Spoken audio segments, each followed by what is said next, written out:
Anda kembali di Breaking News, pemirsa. Presiden Amerika Serikat Donald Trump mengatakan perang melawan Iran yang dimulai sejak 3 bulan lalu telah berakhir. Namun Trump menegaskan ancaman Iran masih signifikan dan pasukan Amerika Serikat akan terus disiagakan di Timur Tengah.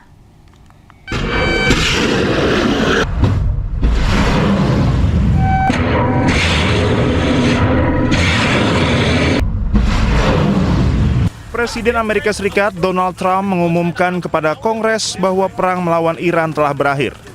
Operasi militer Amerika Serikat yang diluncurkan tanpa persetujuan Kongres tersebut telah mencapai batas waktu 60 hari. Trump menyatakan operasi militer di Iran telah dihentikan setelah gencatan senjata yang dimulai 7 April 2026. Meski menyatakan konflik berakhir, Amerika Serikat tetap mempertahankan kehadiran militer dan blokade terhadap Iran di kawasan. Blokade Amerika Serikat di Iran akan berlanjut hingga kebebasan navigasi di Selat Hormuz pulih. Trump menegaskan ancaman Iran masih signifikan dan pasukan Amerika Serikat akan terus disiagakan di Timur Tengah. Trump juga menyatakan ketidakpuasan terhadap proposal negosiasi terbaru dari Iran di tengah mandeknya pembicaraan damai meski gencatan senjata telah berlangsung selama beberapa pekan. Iran menyerahkan teks proposal tersebut kepada Pakistan selaku mediator pada Kamis malam. Trump menyalahkan kebuntuan negosiasi pada perselisihan yang luar biasa di dalam kepemimpinan Iran. Ia juga mengemukakan dua opsi yang dihadapi Amerika Serikat, yakni membumi hanguskan Iran sepenuhnya atau mencoba membuat kesepakatan. Trump tidak mengambil opsi pertama atas dasar kemanusiaan. Perang yang dimulai Amerika Serikat dan Israel melalui serangan mendadak pada 28 Februari 2026 kini berada dalam status jeda sejak 8 April 2026. Sejauh ini baru satu putaran perundingan langsung yang digelar namun berakhir tanpa hasil.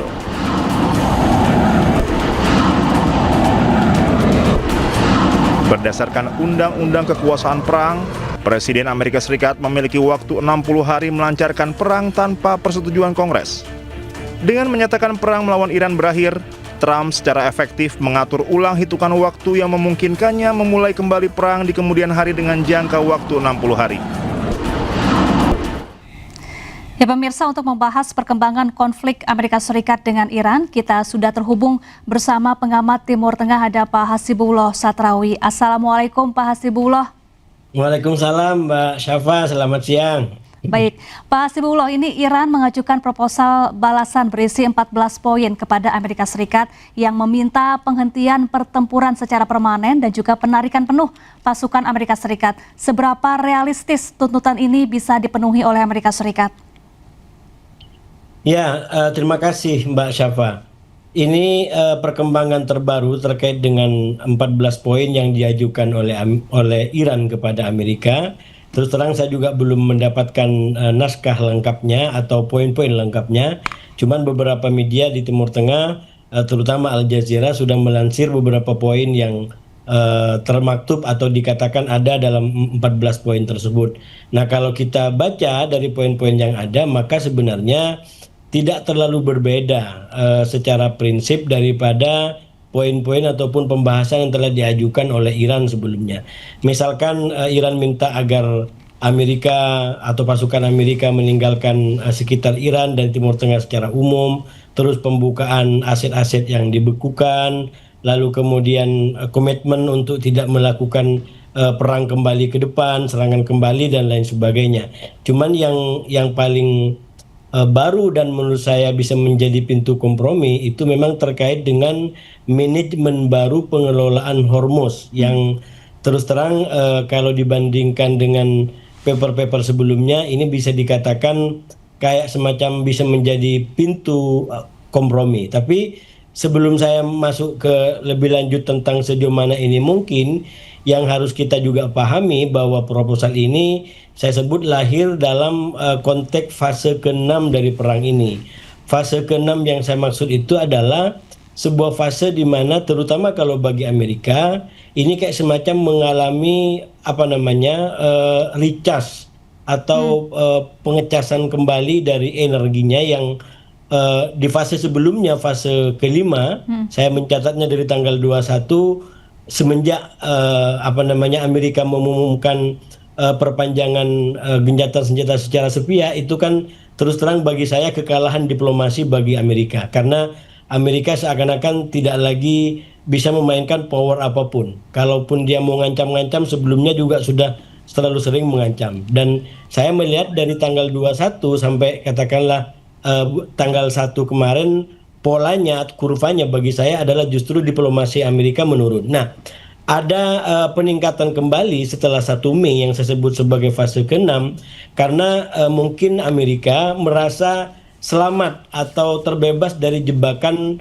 atau dari bayang-bayang 60 hari yang membatasi wewenangnya sebagai kepala tertinggi angkatan bersenjata di Amerika.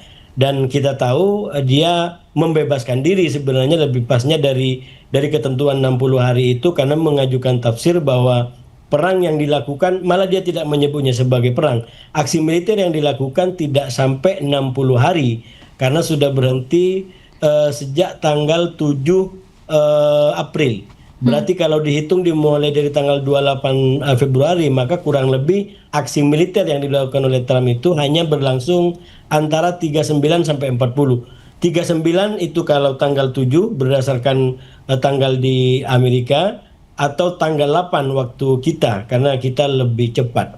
Nah, dengan adanya penafsiran seperti ini, maka Trump meloloskan diri dari klausul bahwa 60 hari itu adalah batas terakhir dari wewenang yang bisa digunakan, dan selebihnya dia harus meminta izin atau restu dari Kongres. Kalau enggak, maka dia harus menarik pasukan Amerika. Nah, sekarang saya ikutin di beberapa media itu terjadi perdebatan luar biasa di publik Amerika, di antara yang mendukung dan juga yang tidak. Bagi yang mendukung, tentu saja ini dianggap sebagai kehebatan, maka bahkan dianggap sebagai kejeniusan, karena bisa di satu sisi dia terselamatkan dari ketentuan ini, tapi di sisi lain dia tidak harus menarik pasukan dan bisa memulai perang kembali kapan saja. Tapi bagi mereka yang kontra, terutama dari kubu Demokrat, maka ini dianggap sebagai manuver dan permainan terhadap ketentuan hukum yang berlaku di Amerika, karena tiba-tiba cara penafsirannya adalah cara penafsiran seperti tadi, ini perangnya tidak sampai 60, maka dianggap tidak memenuhi klausul 60 hari. Padahal bagi orang-orang Demokrat, bagi kebanyakan sebagian ahli hukum yang mengikuti persoalan ini, itu kan peraturannya dianggap 60 hari semenjak pertama dilaporkan kepada Kongres, yaitu 2 Maret, sampai pada akhirnya 60 hari berikutnya. Apakah dia gencatan senjata atau apalagi masih ada blokade, itu sebenarnya masih bagian daripada pengerahan angkatan bersenjata. Tapi sekali lagi, ini pada akhirnya karena sudah jalan masing-masing, nanti akan ditentukan di Kongres sendiri akan seperti apa mekanismenya. Apakah Trump akan dianggap sebagai melanggar hukum, melanggar undang-undang, atau justru akan dianggap sebagai orang yang cerdas seperti disampaikan oleh para pendukung Trump, terutama dari masyarakat dari basis-basis Republik. Nah, yang ingin saya katakan, Mbak Syafa, dari ini semua, maka ini yang saya bilang, Trump mendapatkan kayak semacam kepercayaan kembali, mendapatkan kekuatan kembali, dan itu sangat terlihat dari pola komunikasinya yang kembali datang dengan ancaman-ancaman gitu. Bahwa misalkan tadi kalau Iran tidak kooperatif, ya mungkin akan diambil lagi opsi senjata. Tapi ini juga pembeda dari fase ke-6 menurut saya, bukan hanya Amerika yang siap untuk kemudian terlibat dalam konflik militer atau dalam perang kembali. Bahkan Iran pun jauh-jauh hari juga sudah menyatakan kalau terus blokade ini dilakukan, maka kami juga siap untuk kemudian masuk dalam pertempuran kembali. Nah, ini yang menurut saya belum pernah terjadi dalam katakanlah fase 1, yaitu ketika serangan dilakukan, fase 2 tanggal 9 ketika Iran berhasil memilih pemimpin baru yaitu Mujtaba, fase ketiga yaitu gencatan senjata tanggal 13 April, fase keempat yaitu 13 April ketika Amerika memberlakukan blokade. Bagi saya fase keempat ini adalah pembeda dari perang sebelumnya. Kalau perang sebelumnya adalah perang katakanlah untuk tujuan nuklir, dia nyerang kemana-mana, maka per 13 April itu menjadi kayak semacam perang maritim karena konsentrasi krisis ada di maritim, terutama di Selat Hormuz dan pelabuhan-pelabuhan Iran. Nah, fase kelima itu adalah ketika Amerika mengumumkan gencatan senjata secara sepihak yang bagi saya itu adalah kekalahan diplomasi Amerika, sehingga walaupun Amerika sudah ngejar-ngejar utusan Iran untuk bisa bernego secara langsung, tetap aja tidak diterima, dan itulah kemudian menjadi pertemuan lanjut ke Rusia. Dan 1 Mei bagi saya adalah fase yang pembeda yang sangat penting, karena ini adalah kedua belah pihak menurut saya ibarat kurvanya itu dia agak berdekatan dan sama-sama siap untuk berunding, tapi juga sama-sama siap untuk berperang. Ya, lalu apakah proposal terbaru yang diajukan Iran ini menunjukkan Iran sedang melemah atau justru sedang berada di posisi tawar yang juga cukup kuat, Pak Hasibullah? Ya, saya mengikuti Iran. Sebenarnya memang Iran dari awal, bahkan dari perundingan pertama tanggal 11-12 April itu bisa dikatakan Iran telah menjadi faktor. Dan saya melihat kalau nanti ini terjadi perundingan pun itu dia faktornya adalah Iran. Kenapa? Karena Iran melakukan kompromi dan dari kompromi itu bisa terjadi perundingan. Di perundingan pertama saya katakan Iran menjadi faktor karena dari awal Iran sebenarnya tidak mau perundingan yang sifatnya hanya untuk solusi sementara. Dia ingin solusi permanen. Itu dari awal dia sampaikan. Bahkan di saat Trump masih ngobrol untuk mediasi, untuk pertemuan, Iran sudah konsisten dengan itu. Nah, pertemuan pertama bisa tercapai itu sebenarnya karena Iran kompromi mau menerima solusi perundingan atau gencatan senjata selama 2 minggu ini. Nah, dalam proposal baru menurut saya memang ada yang menarik ini kita melihatnya, yaitu bahwa Iran tidak lagi menggunakan istilah bahwa dia berhak untuk mengontrol Hormuz sepenuhnya. Jadi dia menggunakan istilah minimal yang saya baca, ini belum tentu benar karena bukan merujuk kepada naskah yang mereka berikan, tapi ini berdasarkan info-info yang tersebar di media. Tapi di dalam data yang saya baca sementara menggunakan istilah menggunakan mekanisme atau manajemen baru terkait dengan Hormuz.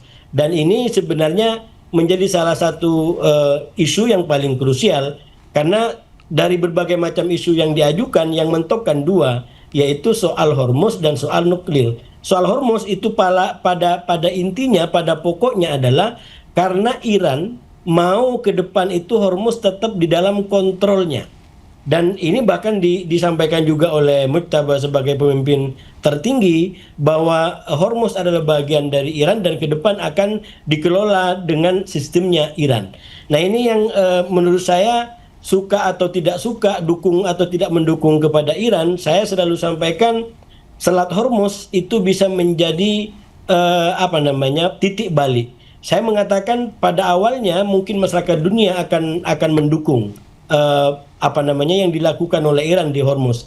Apalagi Iran sangat pintar membuat narasi bahwa Hormuz itu dilakukan, bukan Iran dari awal tidak mengatakan menghalangi Hormuz, tapi mengatakan mengamankan Hormuz. Karena dengan adanya perang yang dilakukan oleh Israel dan Amerika, maka Hormuz tidak lagi aman. Nah, itu legitimasi atau pembenaran yang dibuat, walaupun faktanya mungkin ada kayak semacam penarikan tarif tertentu. Nah, semakin ke sini itu Iran semakin mutlak katakanlah mengkapitalisasi atau mengamankan, tapi lebih daripada sekedar mengamankan karena juga mengambil tarif di situ dan tidak semuanya juga dapat izin. Punya kita juga belum lewat di situ, padahal saya selalu katakan Indonesia nggak punya salah apa kepada Iran dan nggak ada kaitan dengan Israel.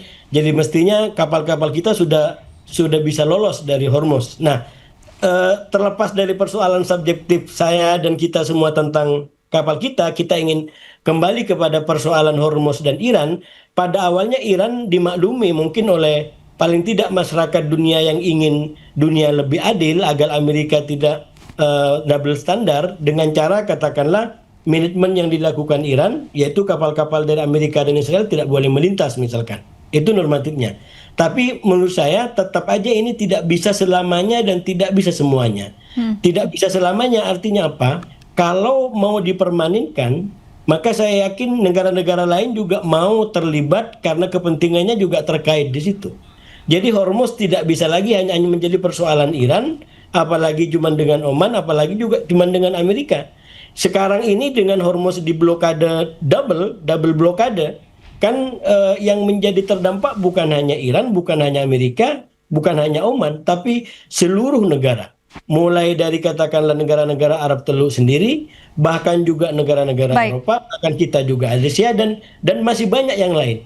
Jadi itu artinya apa? Kalau kita berkaitan dengan manajemen Hormuz ke depan, saya yakin tidak cukup hanya diselesaikan oleh 2 atau 3 negara ini, tapi butuh pelibatan masyarakat global. Itu tentang masanya. Tentang target apalagi